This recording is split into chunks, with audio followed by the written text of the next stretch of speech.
Bangladesh cricket বোর্ডের চেয়ারটা নাকি খুবই মজার, যে মজার চেয়ারে বসলে মানুষ নাকি সব কিছু ভুলে যায়। কার উদ্দেশ্যে কি করবেন, কাকে নিয়ে কোথায় রাখবেন, কার সাথে কেমন করবেন সেটা নাকি ভুলে যায়। এটা আমার কথা না, এটা হচ্ছে খালেদ মাহমুদ সুজন ভাইয়ের কথা।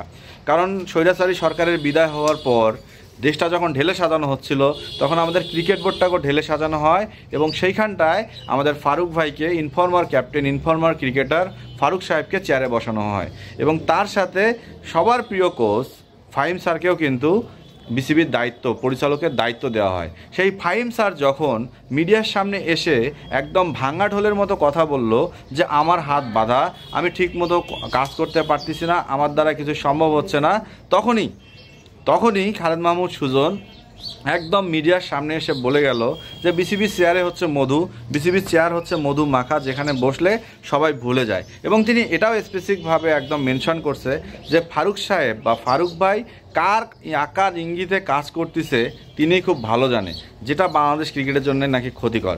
তার মানে এখন কি বোঝা যাচ্ছে যে ফারুক সাহেব বলছিল যে 4 মাস পর আমি ফাহিম স্যারকে আমার পদটা ছেড়ে দেব, তিনি কাজ করবে, নাকি ফাহিম স্যারকে আরও কোনো বড় পদ দেওয়ার প্রশংসা দেখেই তাকে বিসিবিতে নিয়ে আসা হয়েছে? প্রশ্ন কিন্তু আমার মনে চলে আসছে, আপনাদের মধ্যে থাকলে অবশ্যই কমেন্টে জানাবেন। এবং এই দুজনের দ্বন্দ্ব এমনভাবে ফুটে উঠছে যেটা মিডিয়ার সামনে প্রকাশ্যে এসে নাজমুল আবেদিন ফাহিম স্যার বলছে। এবং সেই প্রেক্ষিতে কালকে যখন সিলেটে বিসিবি প্রধান এবং নাজমুল আবেদিন ফাহিম একসাথে বসে খেলা দেখছিলাম দুইজন দুই মুখে দাঁড়িয়ে, ঠিক সাকিব এবং তামিমের মতো অবস্থা।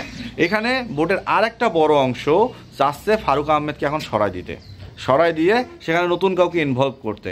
একটা কথা আপনাদের বলে রাখি, এই মুহূর্তে বাংলাদেশ ক্রিকেট বোর্ডে যে কয়েকজন পরিচালক আছে, এই পরিচালক থেকে কোনো একটা বোর্ড সভায় যদি একজন বোর্ড পরিচালক মিসিং হয়, তাহলে মনে করবেন বাংলাদেশ ক্রিকেটের লালবাতি জ্বলে গেছে। মানে কি জানেন, আইসিসি থেকে বাংলাদেশ ক্রিকেট বোর্ড নিষেধাজ্ঞায় পড়বে। কারণ বাংলাদেশ ক্রিকেট বোর্ডের আইন অনুযায়ী, আইসিসির আইন অনুযায়ী, আইসিসির এজেন্ডা অনুযায়ী বাংলাদেশ ক্রিকেটের বোর্ডের যে সভা হবে সেখানে কমপক্ষে 9 জন থেকে 10 জন পরিচালক থাকবে, যেখানে এখন বাংলাদেশ ক্রিকেট বোর্ডের পরিচালকের সংখ্যা মাত্র 9 জন পুরা ক্রিকেট বোর্ডটাকে কন্ট্রোল করতেছে। তো সব মিলায় এনাদের দুজনের যে একটা দ্বন্দ্ব, এই দ্বন্দ্বটা যদি ক্লিয়ার না হয় তাহলে তো পুরা ফাটাকেষ্ট হয়ে যাবে বাংলাদেশের ক্রিকেট।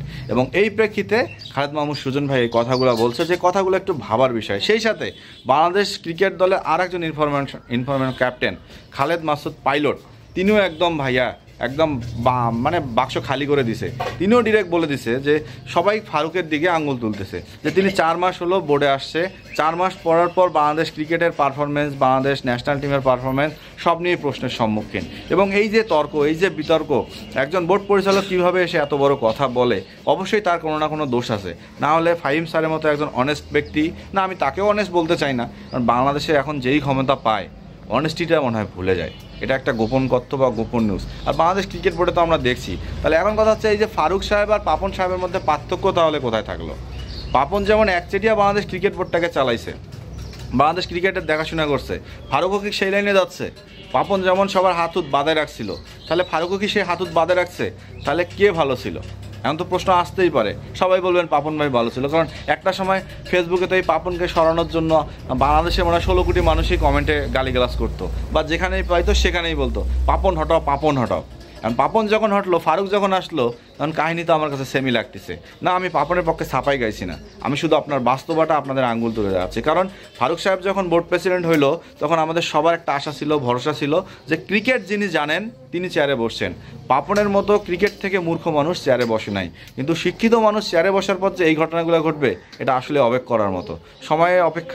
একটু অপেক্ষা করেন, সময় সব কিছু ক্লিয়ার করে দেবে।